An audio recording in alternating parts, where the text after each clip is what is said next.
Hi అండి, hello అందరు ఎలా ఉన్నారు? అందరు బాగున్నారని అనుకుంటున్నా. ఎగ్ ఫ్రై రెసిపీ ఎలా చేయాలో చూద్దాం. ఒక గిన్నె పెట్టుకొని గిన్నెలో ఆయిల్ పోసుకొని ఆయిల్ మంచిగా హీట్ అయ్యాక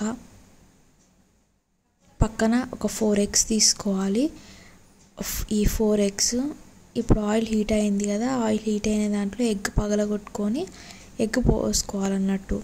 అలా 2 eggs వేసాను. ఫస్ట్ 2 eggs వేసేసి మంచిగా సేమ్ ఆమ్లెట్ టైప్, అంటే దాంట్లో ఉప్పు కారం ఏమీ వేయకుండా జస్ట్ గుడ్లు కొట్టేసి అందులో వేసి ఆమ్లెట్ టైప్ ఇలా మొత్తం స్ప్రెడ్ చేసి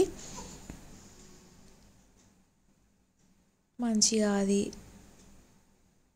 ఇలా ఆమ్లెట్ టైప్ స్ప్రెడ్ చేసి మంచిగా అది ఉడికాక చిన్న చిన్న పీసెస్గా కట్ చేసుకోవాలి. అట్లా చిన్న చిన్న పీసెస్గా కట్ చేసుకొని పక్కన పెట్టుకోవాలన్నట్టు.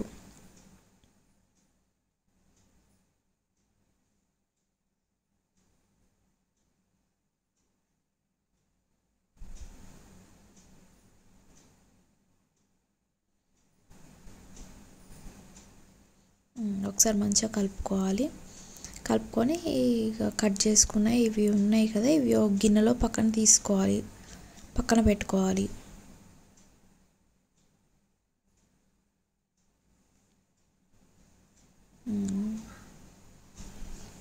గిన్నెలో ఇప్పుడు తీసుకున్నాము కదా, అదేవిధంగా 2 గుడ్లు కూడా అట్లనే తీసుకొని వేసుకోవాలి. తర్వాత అదే గిన్నెలో ఆయిల్ పోసుకొని ఉల్లిగడ్డ పచ్చిమిర్చి వేసుకొని మంచిగా కలుపుకోవాలి. ఉల్లిగడ్డ తొందరగా వేగాలంటే చిన్న టిప్పు, కొంచెం సాల్ట్ వేసుకోవాలి లైట్గా, మరీ బాగా కాదు, కొంచెం లైట్గా సాల్ట్ వేసుకుంటే ఉల్లిగడ్డ అనేది తొందరగా వేగుతుంది అన్నమాట. సో ఉల్లిగడ్డ మిర్చి మంచిగా వేగింది కదండి. ఇప్పుడు వేగినాక పసుపు వేసుకొని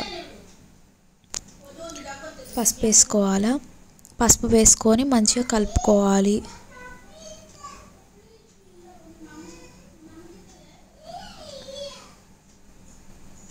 ఇప్పుడు కలుపుకున్నాం కదండి. కలుపుకున్న తర్వాత ఇందాక మనం ఆల్రెడీ ఉల్లిగడ్డ ఉడకడానికి సాల్ట్ వేసాము, కొంచెం సాల్ట్ వేసుకొని తగినంత కారం వేసుకోవాలి, తగినంత మసాలా వేసుకొని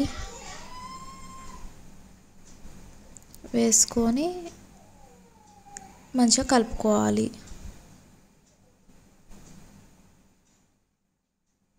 మంచిగా కలుపుకున్నాం కదండి. ఇందులో ఇందాక మనం పక్కన పెట్టుకున్న ఎగ్వి చిన్న చిన్న పీసెస్గా చేసుకున్నాం, అవి ఇందులో యాడ్ చేసుకోవాలి. యాడ్ చేసుకొని కలుపుకోవడమే.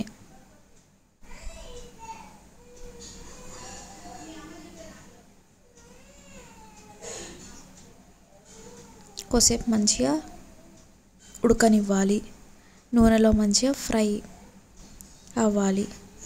అయినాక సో ఇప్పుడు కర్రీ అనేది ఫినిష్ అయిపోయిందండి. లాస్ట్ గార్నిష్కి కొంచెం కొత్తిమీర వేసుకుంటే అయిపోద్ది. లాస్ట్న కొత్తిమీర వేసుకొని మంచిగా కలుపుకోవాలి.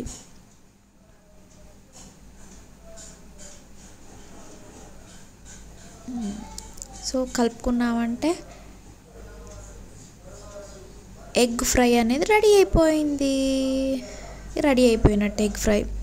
సో నా ఛానల్ లైక్ చేయండి, నా ఛానల్ని సబ్స్క్రైబ్ చేసుకోండి. Thank you for watching.